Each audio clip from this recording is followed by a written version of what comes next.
I'm sorry. I must be hearing things. Did you actually just use the word ethically in a sentence? And you might imagine the word ethically doesn't belong anywhere with a lawsuit, right?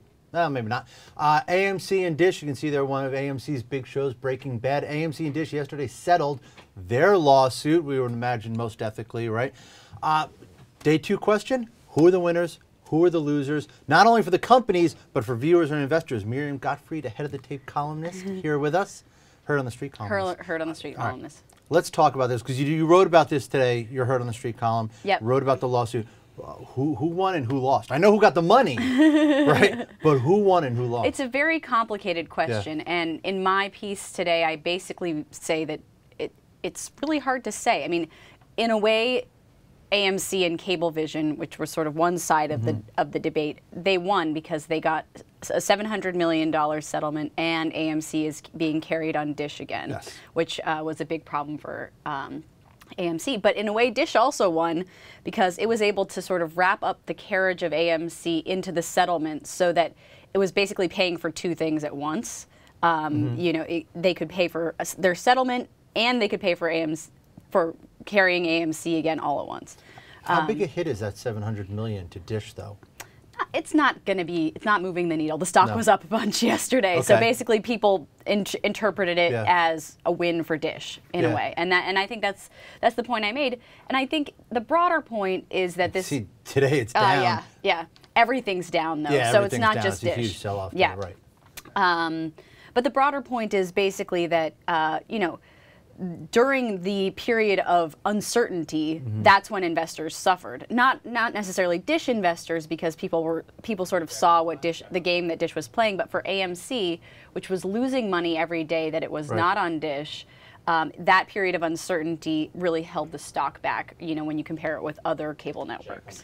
Does this, you know, for AMC, it's very interesting. They have a couple of huge shows now, right? They have Walking Dead, Mad Men, Breaking Bad.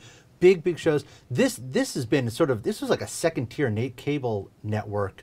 They're really kind of growing. Does having this uncertainty out of the way for them, what does this do for AMC? I mean, it could be great for the stock going forward. And you know, I haven't looked into that aspect of it as much, but Walking Dead has gotten great ratings so far, and now it's going to be back on Dish. It already is back on Dish. AMC itself is back on Dish. The other channels will be back on soon.